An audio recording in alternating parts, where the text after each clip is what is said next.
Dr. Elisabeth Kendall is the president of Girton College at Cambridge University and is a Middle East specialist. She joined me earlier. Thank you. What do you think Israel was trying to achieve with this strike? Why would the Houthi Prime Minister have been a specific target?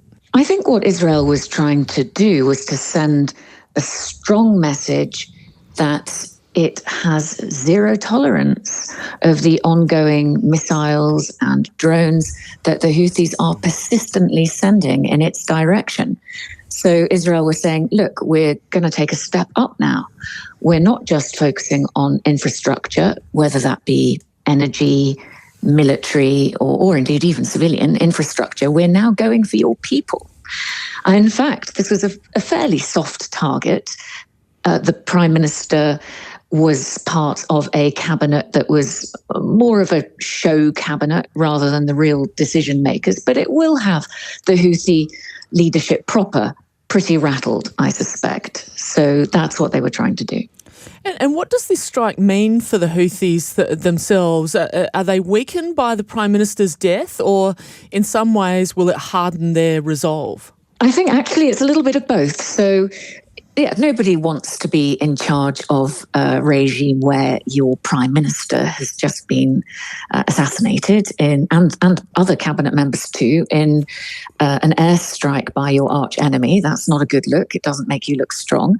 But the Houthi track record is that they don't just roll over. This doesn't normally change their calibration of how they operate. Normally it makes a more hard line.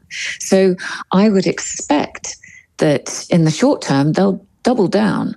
And given that their military leadership right now appears largely intact, I'd expect to see probably 3 short-term reactions. Number one, they'll continue their attacks on Israel to the extent that they can, and it looks like they can. Number 2, their targeting might even expand because there's anger here. There's a desire to hit back. These are things like honor and revenge that are at stake. It's emotional. So they might actually lash out at not just at Israel, but at other softer targets. And indeed, we're already seeing that happen with aid workers. And then number 3, there'll be a domestic crackdown. I suspect that they'll be wanting to make sure that there aren't any spies in their midst. They'll have seen what happened to Iran, what happened to Hezbollah, what happened to Hamas, and they'll be wanting to guard against that. So it's not looking good. The Houthis raided the offices of the United Nations Food, Health and Children's Agencies in Yemen overnight. Why are the Houthis targeting UN sites? I think the Houthis are simply lashing out. They probably will see the UN and similar agencies as symbolic of the West. And this isn't new. This has been going on for a couple of years now. Whenever the Houthis feel under pressure, they tend to take it out on World Food Programme, on United Nations, on Save the Children, on Oxfam and other big names. On Radio National Breakfast, I'm talking this morning to Dr. Elisabeth Kendall, president of Girton College at Cambridge University and a Middle East specialist. Well, what do we know about the Houthis' capabilities right now from a military sense? Well, we know that they've come under very severe pressure with a couple of years now of ongoing airstrikes, but most particularly a very intense campaign of about 7 weeks of airstrikes by the United States, in which it's estimated that the US spent about $7 billion altogether in tackling the Houthis, and they still continued. So the problem is that even with those very intense American strikes, even with 16 airstrikes by Israel now in total, they just carry on. So even if their military capability is somewhat dented, that doesn't really impact too much their ability to operate because it's an asymmetric war. They just need to keep going. For them, keeping going is winning, and for them, accuracy and sophistication isn't that important. As long as they can just keep lobbing things at Israel, that creates psychological harm and economic harm, even if not that much physical damage occurs. And how central is Iran's backing to the Houthis, and has that support changed in any way since what occurred in June with Israeli strikes on Iran? Iran is still a very big player here. We know that Iran is still trying to get weapons and ammunition to the Houthis. Some of that likely gets through. Some of it has been stopped at sea, which has proven that these weapons are still on their way to the Houthis. But clearly this is being cracked down on now.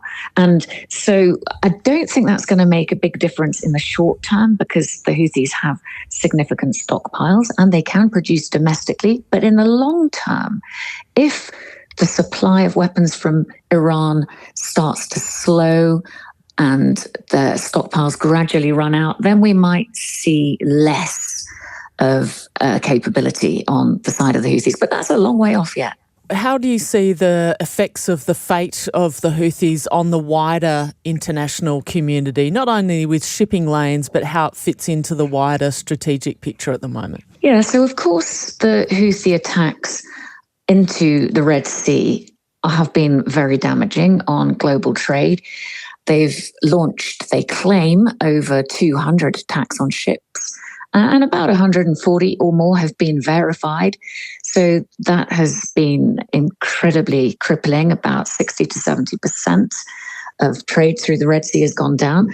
But more broadly in the region, the Houthis are deriving a certain power and kudos from positioning themselves as the only Arab regime to be standing up for the Palestinians.